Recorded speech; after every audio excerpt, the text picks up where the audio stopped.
Welcome to Coffee and Astronomy. I'm Jim Craig, and I want to talk about astronomy news. And I don't mean, and I want to tell you some news that's going on. I want to talk about astronomy and the news.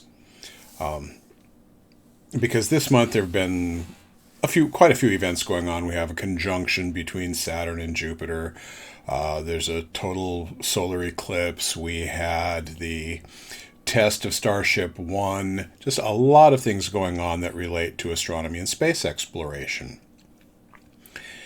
And a lot of the way stories are reported, I won't say it's wrong, but sometimes it's misleading. It can be, and it can lead to misinformation, bad information, poorly written information. So I want to talk about where you get your astronomy information from. Because news outlets, either television news, they want ratings, and if you've got cable, they can keep track of who is watching which broadcast, that sort of thing. They want to get your attention. They want to catch your attention. So sometimes they use sensational headlines online, various news agencies, various news outlets, some of them, respected, professional, and some of them, skilled amateurs, and sometimes a little lesser skilled amateurs. They'll, again, put the sensational headline like, this event hasn't happened in 800 years, or this event hasn't happened in all of recorded human history, and that sort of thing. And that can lead to just bad reporting and misunderstanding. One situation I can think of in particular was back on August 27th, 2003. Mars made its closest approach in all of human history.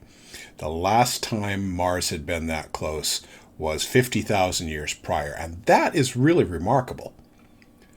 But the reporting on it was bad. And some people got the idea that if you went out and you looked at Mars, that it would look as big as a full moon. If Mars ever looks as big as a full moon in the sky, you're either flying to Mars in a spacecraft or Earth is about to have a really, really bad day. In fact, it's probably already had some due to tidal effects. And the person who reported this didn't put the year. So every year for about the next 10 to 12 years, we would see that story popping up again. And the worst place to get astronomy information is social media, for the most part. There are some people who do great astronomy reporting on social media. On Twitter, you have Phil Plait, who's known as the Bad Astronomer. You have Dr. Pamela Gay. Well, actually, Dr. Phil Plait, Dr. Pamela Gay, Dr. Tanya Harrison. Some really top-shelf people. Emily Lakdawala, who was with the Planetary Society. She's now doing more independent things. But some really top-shelf people reporting on astronomy news. So, where do you go to get your astronomy news? My first recommendation is go to astronomy-based websites. If you want news about NASA, go to NASA. They're easy to find, nasa.gov. They're really easy to find online. Space.com is a pretty good resource.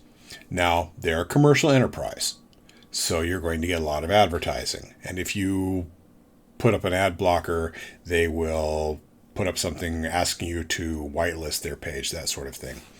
Spaceweather.com is really good for information about things like sunspots, solar flares, near-Earth asteroids, because near-Earth asteroids are one of the things that gets hyped the worst. Sky and Telescope Magazine, Astronomy Magazine, go to their websites. They have good reporting by people who really know what they're talking about. They're not reporters, they're astronomers who happen to do reporting. And their writing is good. In some cases, at least as good as some of the news agencies. But remember that websites, they generate their revenue by your clicks. You click on your mouse and they record that click. They know which pages you visited. They know how long you were there, so they can get an idea of how much of the article you read. If there was a video, how much of the video you watched. They can actually time that down to the second. I can go back on YouTube and see when this video posts, I can see who watched the entire thing and who tuned out after 30 seconds. I hope you're still here, but I understand sometimes don't grab people right away, and that's all right. And if you really have a question about astronomy, ask an astronomer. That's one of the reasons I'm here.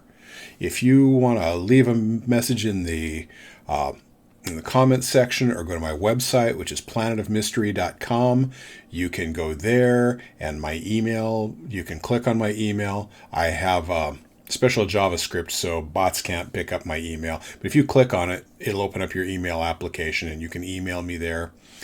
And I'll be happy to answer questions to a certain extent. If the stack gets too big, it might get out of hand, but we'll see how that goes. And of course, I'm really here for the people who support me on my Patreon page. I check my Patreon page every day faithfully to see if somebody has a question or if somebody's voted in a poll or see if I've got new subscribers. So I'm there, and that is one of the best ways to reach me is through Patreon. And if you want to become a Patreon subscriber, it's really easy. You just go to www.patreon.com/planet_of_mystery. So Planet of Mystery, that's my business. And if you become a patron, you've got direct access to me. If you ask a question, I will answer it, or I will point you someplace where you can find the answer. I also do drawings. I just had a prize drawing for a drawing I did. I need to get that to him. He lives across town. He's a good friend, actually, but he's one of my patrons. I'm working on an intro to astronomy guide that will be available only to my patrons as a bonus for being one of my patrons. Anybody else who wants it is going to have to pay. That's something I'm going to try to put up as an ebook or maybe a publish-on-demand book. But that will be available to my patrons. So you might want to consider going over to Patreon, and for as little as $1 a month, you can become a patron and help me bring you that sort of thing, answer your questions, and keep bringing you coffee and astronomy. So until next week, I'm Jim Craig, and get out. I don't know what the weather's going to be like, but we've got the Geminid meteor shower going on here this week. And remember that December 21st, we've got that great conjunction between Jupiter and Saturn. And sadly, where I am, it is going to be cloudy. So hopefully, clear skies. Get out, enjoy the sky.